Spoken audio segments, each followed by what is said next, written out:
Hello again, welcome back to Ask Dan Anything, and today we've got a fairly simple but deep question from my man Peter. He asks, can a connection be one-sided? In the example of attraction, where you're attracted to someone, they're not attracted to you back, is that one-sided? If you feel a deep connection with somebody else, does that guarantee that they feel it too? Yeah, this kind of question. So I'll start off by saying yes. It can be one-sided, but maybe not in the way you think. When a connection feels one-sided, when you feel like you like someone more than they like you, or you're paying them more attention and more mind than they're paying to you, or you're more honest than they are with you, it doesn't necessarily mean there's a one-sided connection, because I don't think there's such a thing as a one-sided connection. I'll talk about that in a minute. But what it probably means is you're not really connecting to them. You're connecting to a fantasy of them in your head. Now, this is the true of any relationship. You don't really know what another person is. We don't really know what objective reality is, because it's all kind of self-made hallucination in our brain. Our brain receives signals and turns that into a picture in our minds. And we don't really know where those signals come from. We never will. But when you feel like you're deeply into someone and they're not the same way about you, then odds are it's a fantasy that you're connected to. You're connected to an image of them that doesn't really represent them accurately.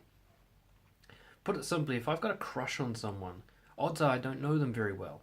And I've got a crush on an image I've made up about them in my head, a fantasy of what they could be, that I've become really attached and obsessed with, clingy and needy. And that's got nothing to do with them. I've found in my personal experience, when I deeply explore any one person, they're no better than any other person. They're equally as gifted and flawed as anybody else.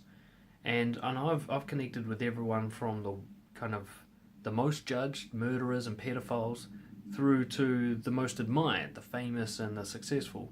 And I found they're all just humans. There's nothing special about any of them.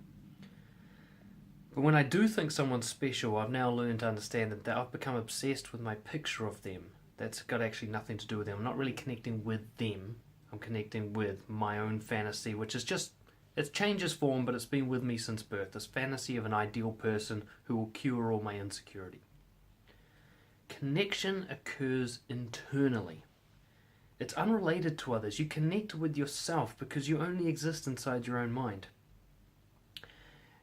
The role others play in this is that they give you the permission and the space to create that sensation of connection through them.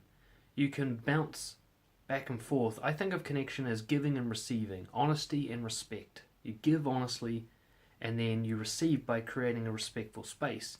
Other people are a great place to practice this, but you can also practice this alone. You can practice this when you're working out at the gym. You can practice when you're painting a painting. You can practice when you're looking at a sunset. You can give how you feel and receive the sunset, sort of thing. People are just another version, another dojo to practice this in. And we can get a sense of sympathy and empathy with them because we know they have similar workings to us. So a sunset doesn't really receive me, whereas a person can. So a person is a really rich and meaningful place to practice this connection, to feel present and part of something. So you're either part of this world or you feel isolated. Factually, you're always part of the world. You can't get away from it. There's no such thing as being disconnected, but there is such a thing as becoming attached to a feeling of disconnection and believing it to be true. If you feel isolated because another person has withdrawn from you, they've rejected you or not reciprocated how you feel, it's the connection with yourself that you've lost, not them. They're irrelevant, really. When it comes to connection, another person has got nothing to do with it. Connection is all what happens inside you.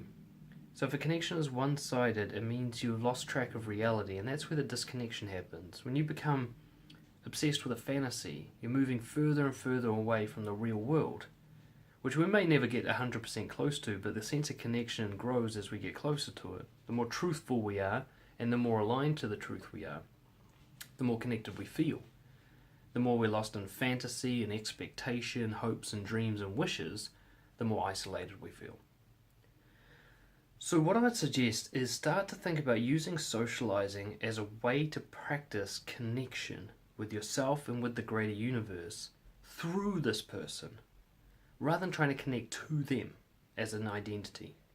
Think of it like, to put this in real practical terms, if I go on a date with someone, rather than trying to connect with them as a person, I use them as a sounding board for my honesty, and I let them use me as a sounding board for theirs. So I give them my honesty, I watch their reaction, I let that reaction happen, I create the space for it to happen, I help them with their expression of honesty so that they can feel connection. And then I go again, and we go back and forth like this. We're simply training each other to feel connection, but we don't need each other for it. It's like if I have a gym buddy, he's not the one building my body, I am, but he helps me. And that's what I think of connecting with other people. You don't lose connection because they don't like you the same amount or they're not attracted to you. You lose connection because you lose reality. You're so focused on trying to make them like you that you're no longer connected to the present moment. How another person reacts is just merely something to receive. And as soon as you receive it, you're connected. Even if that thing that they're giving you is what you might label as a rejection, or disapproval, or dislike, or whatever you want to call that feeling of isolation. If you could just receive it and go, wow, their behavior generated this feeling in me, then as soon as you're with that feeling, you're connected. And there is no loss of a person. When you really get to, and this is a transition that took me a long time to make, when I'm with a person, if they like me or don't like me, it doesn't really make much of a difference anymore, as long as I can just be there and experience whatever their reaction is. You know, to enjoy someone who goes, ugh. Like I've had this at, like when I run a workshop or something. It used to be, if everyone was enjoying the workshop or the seminar or whatever, I'd feel that connection, that sense of belonging and so on and so forth. But if people were confused or walked out during it or left it, I'd feel lost again. Nowadays, when I do the same thing, if someone frowns or they look like they disagree with me or they leave early, I just have that experience. And then I express myself honestly about that as often as I can. And that's what creates connection. So I know that's a bit of an abstract answer because it's an abstract concept, but when you allow yourself to react to people's reactions and don't need any particular reaction to be present, you just react to whatever they give you and just allow yourself to be honest in the face of it, you'll prove that you exist to yourself, and that's what connection feels like. You'll prove that you're part of this greater thing. The thing is, even if someone rejects you, they've reacted to you. That's proof that you belong here, that you exist. And that's what connection is all about. So, I guess in summary, if I want to try and make this as practically applicable as possible, try to go out with the intention of just being honest and then reciprocating through gratitude, creating a space for them to be honest. And focus on that behavior rather than them as a person. They're just a training ground for this. Whether it's your long-term partner, your parent, a stranger on the street, doesn't matter. You just go give them honesty, and then in return for, in gratitude for them allowing you to do that, you provide a space for them. You duel back and forth so that both of you can practice connecting. And then through that, you'll realize that you can do this alone, you can do this with anybody, you don't need anyone to stay in your life to do it, you don't need anyone to like you to do it. Even someone expressing dislike allows you to be connected. I hope that helps. I don't know if it will, but it's the best answer I've got at this time. Peter, thank you for asking it. If you've got any more questions, anybody watching this, send them through to dan@brojo.co.nz. Subscribe to the YouTube channel, and I'll see you for the next one in the series. Cheers!